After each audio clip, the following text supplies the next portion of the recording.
तो चलिए आगे बढ़ते हैं, बात करते हैं हरियाणा के कैबिनेट मंत्री अनिल विज को लेकर, जिन्होंने जम्मू कश्मीर के एक स्कूल में तिलक लगाकर जब बच्चे स्कूल में पहुंचे तो उन्हें अध्यापक द्वारा प्रताड़ित किया गया। उस मुद्दे पर अपना बयान देते हुए नजर आया और साथ ही साथ विपक्ष पर भी अनिल विज द्वारा जो है वो कटाक्ष किया गया। जिस तरीके से विपक्ष ईवीएम का मुद्दा लगातार उठाता जा रहा है, उस मुद्दे को लेकर अनिल विज द्वारा जो है वो प्रतिक्रिया दी गई। उन्होंने क्या कुछ कहा इन दोनों ही मुद्दों पर, आइए सुनते हैं।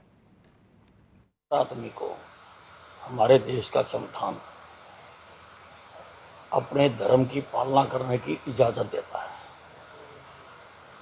तो ऐसा किसी को रोक नहीं जा सकता। हार को हार ना मानकर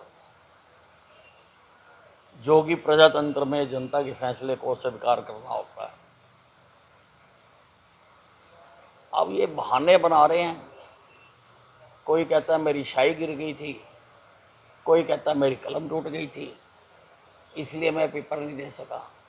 वास्तविकता तो ये है कि जनता ने इनको नकार दिया, बुरी तरह से नकार दिया, जिसको इनको अब मान लेना चाहिए। तो चलिए आगे बढ़ते हैं, बात करते हैं हरियाणा के कैबिनेट मंत्री अनिल विज को लेकर, जिन्होंने जम्मू कश्मीर के एक स्कूल में तिलक लगाकर जब बच्चे स्कूल में पहुंचे तो उन्हें अध्यापक द्वारा प्रताड़ित किया गया। उस मुद्दे पर अपना बयान देते हुए नजर आया और साथ ही साथ विपक्ष पर भी अनिल विज द्वारा जो है वो कटाक्ष किया गया। जिस तरीके से विपक्ष ईवीएम का मुद्दा लगातार उठाता जा रहा है, उस मुद्दे को लेकर अनिल विज द्वारा जो है वो प्रतिक्रिया दी गई। उन्होंने क्या कुछ कहा इन दोनों ही मुद्दों पर, आइए सुनते हैं। आदमी को हमारे देश का संविधान अपने धर्म की पालना करने की इजाज़त देता है, तो ऐसा किसी को रोक नहीं जा सकता। हार को हार ना मानकर जो कि प्रजातंत्र में जनता के फैसले को स्वीकार करना होता है, अब ये बहाने बना रहे हैं। कोई कहता है मेरी शाही गिर गई थी, कोई कहता है मेरी कलम टूट गई थी इसलिए मैं पेपर नहीं दे सका।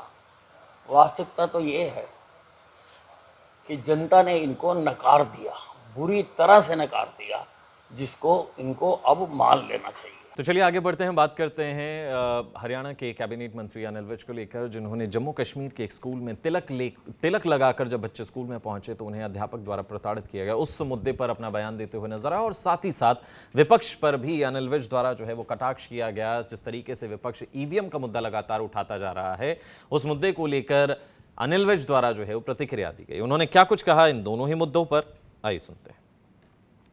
आदमी को हमारे देश का संविधान अपने धर्म की पालना करने की इजाज़त देता है, तो ऐसा किसी को रोक नहीं जा सकता। हार को हार ना मानकर जो कि प्रजातंत्र में जनता के फैसले को स्वीकार करना होता है, अब ये बहाने बना रहे हैं। कोई कहता है मेरी शाही गिर गई थी, कोई कहता है मेरी कलम टूट गई थी इसलिए मैं पेपर नहीं दे सका। वास्तविकता तो ये है कि जनता ने इनको नकार दिया, बुरी तरह से नकार दिया, जिसको इनको अब मान लेना चाहिए।